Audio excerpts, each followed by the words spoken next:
네, 안녕하세요. 사회문제탐구 8강입니다. 이번 시간에는 연구 주제를 정하는 것과 또 서론 작성 방법에 대해서 알아보도록 하겠습니다.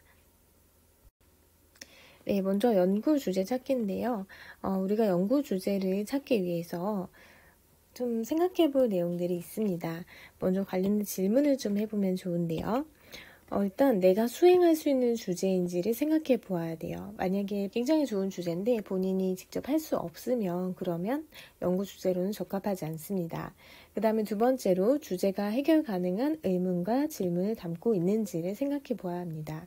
만약에 어떤 질문에 대해서 해결이 불가능하다면 그거는 연구를 할 수가 없겠죠. 그래서 해결이 가능한지 여부를 생각을 해보아야 되고요. 그리고 주제를 역시 증명할 수 있는 방법이 과연 있는지 이것을 고민한 다음에 연구 주제를 설정해 보아야 합니다. 연구 주제를 설정할 때 여러분 중요한 것은요.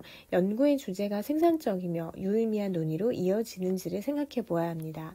만약에 너무 당연한 어떤 현상에 대해서 연구를 한다고 한다면 그 연구는 크게 의의를 갖지 못할 수 있거든요. 그래서 우리가 연구를 할 때는 뭔가 참신하면서 새로우면서도 이것이 어떤 생산적인 그런 논의를 이어질 수 있는지 실질적인 해결 방안을 제시할 수 있는지를 생각해 보면 좋습니다. 우리가 연구 주제를 정할 때는요. 가장 중요한 거는 내가 이 주제에 관심이 있어야 돼요. 그래서 이 연구 주제가 자신을 매혹시키는지 생각해 보면 좋습니다. 만약에 연구 주제가 자신이 전혀 관심이 없는 그런 걸로 연구를 한다고 한다면 사실 연구 과정이 쉽진 않거든요. 글을 쓰는 과정도 그렇고요.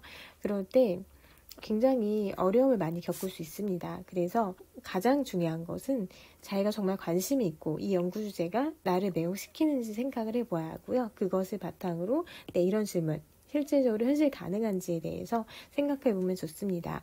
선생님이 박사 논문을 쓸 때요. 연구 주제를 선생님은 자본주의에 당시에 좀 관심이 있었어요. 그래서 이 자본주의와 교육에 대해서 한번 써보고 싶었어요. 이 자본주의 사회에서 필요한 교육은 무엇인지. 그런데 이 논문을 쓰려고 하다 보니까 그러면 자본주의에 대한 이론적 배경이 들어가야 되는데 이게 너무 광범위한 거예요. 그리고 자본주의 체제에서 필요한 교육인데요. 이것도 사실 만만한 주제가 아니더라고요. 그래서 이런 연구를 하려면 뭐 장기적으로 해야지 내 박사학위 논문을 쓰는 기간이 선생님은 굉장히 시간이 짧게 잡고 썼기 때문에 도저히 이 주제를 할 수가 없더라고요. 그래서 교수님이랑 상의한 결과 이 주제는 아닌 것 같다 해서 관심은 있지만 폐기했습니다. 하지만 언젠가는 꼭 도전해보고 싶은 주제이기도 한데요. 여러분들이 일단 연구 주제를 찾을 때는 실현 가능한지 먼저 생각해보면 좋을 것 같습니다. 네, 다음은 연구 주제와 주제문인데요. 우리가 연구 주제를 정했으면 이제 그것을 구체화시킨 주제문을 작성을 해야 합니다. 일단 연구 주제의 형식을 보면요. 연구 주제는 어떤 대상에 대한 관점, 논점, 주장 이런 것을 연구 주제라고 합니다. 그리고 주제문은 이 연구 주제를 구체적으로 문장으로 나타낸 것을 이야기해요. 선생님이 썼던 논문을 예를 들어서 설명드리면요. 연구 주제, 모의 재판이 법의식에 미치는 영향.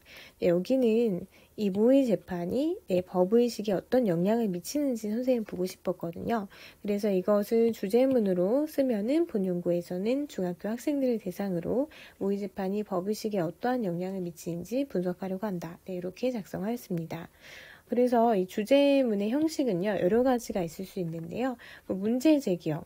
이런 문제에 대해서 한번 생각해보자 라는 식으로 제기할 수도 있고 문제 분석형, 선생님 같은 경우도 이제 분석이죠. 이것이 어떤 대상이 어떤 영향을 미치는지 모의 재판이 법의식에 어떤 영향을 미치는지 분석하는 이런 문제 분석형도 있고요. 해결 방안 제시형이 있어요. 어떤 문제가 있는데 이거에 대한 해결 방안이 뭐가 있는지 이거를 생각해보는 논문을 쓸 수도 있고요. 아니면 입장 구성형이라고 해서 여러 A, B, C 등등등 여러 입장이 있는데 나는 그 중에 B 입장을 선호한다. 이런 식으로 쓰는 논문을 여러분들이 작성하실 수도 있습니다. 네, 서론 작성입니다. 그럼 서론은요. 가장 중요해요. 왜냐하면 서론은 논문 전체의 계획을 보여주는 설계도와 같은 역할을 합니다. 그래서 내가 뒤에서 어떠한 논의를 할지 우리가 서론에서 미리 보여주는 설계도 가장 핵심적인 부분이에요. 논문에서. 그래서 사람들이 논문을 볼 때 서론을 먼저 읽어보거든요. 서론을 읽어보고 이런 내용으로 하겠구나. 굉장히 흥미있네 하고 이제 계속 읽든지 아니면 서론을 보고 이게 뭐 이렇지? 이런 내용이지 하면서 이 길을 포기할 수도 있습니다. 그래서 논문에서 가장 핵심적인 부분이고요. 이 서론 부분에서는 연구 대상이 나와야 되고요. 네, 연구 목적, 그리고 연구 대상을 통해 연구 목적을 구현할 수 있는 방법을 제시해야 합니다. 다시 말하면 A라는 연구 대상, B라는 연구 목적, 그리고 이 연구 대상과 연구 목적의 관계, 인식 방법, 상관성, 그래서 내가 이거를 어떻게 논의하겠다. 이런 내용이 서론에 담겨져 있어야 합니다. 여러분들이 연구 계획서를 먼저 쓸 거고요. 그 다음에 연구 계획서를 작성한 다음에 서론을 작성을 할 거예요. 근데 서론을 작성할 때 어떤 식으로 해야 되는지 선생님이 그 서론의 어떤 의미와 방법을 얘기를 했는데요. 선생님 썼던 그 서론의 내용을 보면서 이렇게 하는 거구나 라고 한번 보시면 좋을 것 같습니다. 그래서 여러분들이 하는 순서를 보면요. 먼저 연구 주제를 찾고요. 그 다음에 그와 관련된 연구 계획서를 작성하고 그리고 서론을 작성할 겁니다. 서론 다음에 이론적 배경까지 작성하는 것을 선생님이 목표로 세웠는데요. 이 이론적 배경은 너무 거창한 거 말고 선생님이 이제 논문을 몇 편 더 올려줄 건데 게임 과몰입과 관련된 거기서 찾아서 쓸 수 있는 내용을 적으면 좋을 것 같습니다. 네, 그러면 선생님이 썼던 논문의 서론을 보여드리도록 하겠습니다. 사실 뭐 선생님이 그렇게 잘 쓴 건 아닌데요. 네, 그래도 서론이 이런 거다라고 여러분들이 알아두시면 좋을 것 같아서 일부 내용을 발췌하였습니다. 네, 선생님은 모의 재판을 경험한 중학생의 법의식에 관한 그 사례 연구라는 제목으로 논문을 작성을 하였는데요. 여기서 키워드가 모의 재판이고요. 그리고 이게 법의식에 어떤 영향을 미치냐 이거를 논문에서 보았습니다. 네, 모의 재판이 법의식에 어떤 영향을 미치냐. 근데 모의 재판은 중학생들이 했어요. 그래서 이 중학생들의 법의식이 어떻게 변했는지 이런 내용으로 논문을 썼습니다. 네, 일단 처음에 시작은요. 좀 개괄적인 내용을 말해주면 좋아요. 일반적인 내용. 그래서 진정한 법치주의가 구현되기 위해서는 높은 수준의 법의식을 지닌 시민이 필요하다. 네, 그리고 이제 법교육의 목표, 그러니까 크게 보는 거죠. 일단 법치주의가 실현돼야 되는데 그렇게 하기 위해서는 법교육이 필요해요.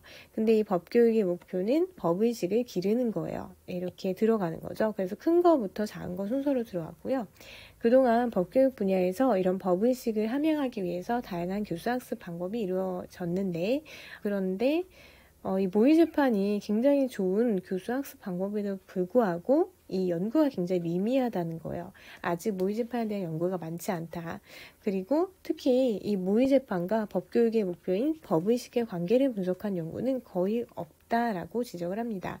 그래서 여러분들이 논문을 쓸 때 본인의 어떤 연구 배경과 목적을 발표해야 되는데 내가 왜 이 연구를 하게 되는지 필요성이겠죠. 이 필요성을 밝힐 때 이런 방식을 쓰면 좋아요. 이거와 관련된 연구가 굉장히 중요한 연구인데 근데 실질적으로 이와 관련된 연구가 많이 없다. 그래서 나는 이것을 연구해보고 싶다. 이런 식으로 가면 좋거든요. 네, 그래서 선생님은 그런 내용으로 모의재판이 굉장히 주목받는 학습 방법인데 모의재판과 법교육의 목표인 법의식을 다룬 연구가 없다. 그래서 나는 모의재판이 법의식에 미치는 효과를 연구하겠다라고 밝힌 거죠. 네, 그리고 법의식에 대한 연구도 봤는데요. 근데 보니까 법의식에 대한 연구는 통계 분석에 치중해 있어요. 즉 양적 연구로만 이루어져 있어요. 그래서 나는 질적 사례 연구 방식을 도입해서 연구를 하겠다라고 밝혔습니다. 그러니까 선생님은 모의재판이 법의식에 미치는 영향을 보는데 이거를 질적 연구로 본다는 거죠. 네, 이것도 일종의 연구의 배경 필요성으로 볼 수 있습니다. 왜 질적 연구로 보는지 간단히 설명을 했는데요. 이 단순히 어떤 통계 분석을 통해서 이러이러했더니 버블식이 높아졌다. 이렇게 보는 거. 버블식이 높아진 건 알겠어요. 그런데 버블식이 왜 높아졌는지는 알 수가 없습니다. 양적 연구로는. 그래서 선생님은 질적 연구로 한번 왜 그렇게 된지 변화 과정을 좀 보고 싶다. 학생들의 어떤 의미로 이걸 받아들이는지 보고 싶다라고 적었습니다. 네, 여기까지가 일단 연구의 배경과 필요성이 될 거고요. 그 다음에 연구의 목표를 제시했는데요. 네, 연구의 목표에서는 모의 재판을 경험한 중학생의 버블식의 변화를 질적 사령으로 분석하는 거죠. 이러이러한 이유에서. 네, 그래서 선생님은 이제 연구 방법을 질적 연구를 한다고 여기서 밝혔고요.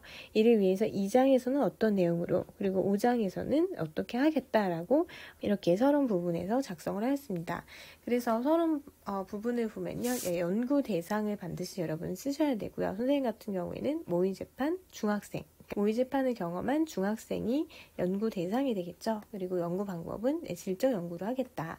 그리고 선생님이 보고자 하는 거는 법의식의 변화이다 라는 내용을 이렇게 서론을 제시를 하고요. 보통 서론에서는 앞으로 어떻게 내가 진행을 할지 이런 대략적인 내용이 나오거든요. 그래서 뭐 이론적 배경에서는 무엇을 다루고 연구 방법은 어떻게 하고 그리고 연구 분석은 어떻게 하고 결론 및 제언 이런 거는 어떻게 하겠다라는 내용을 이렇게 밝혀주면 서론이 완성이 됩니다. 오늘은 연구 주제를 정하는 방법과 서론을 작성하는 것을 선생님 설명드렸는데요. 다음 시간에는 연구 계획서에 대해서 말씀드리도록 하겠습니다. 수고하셨습니다.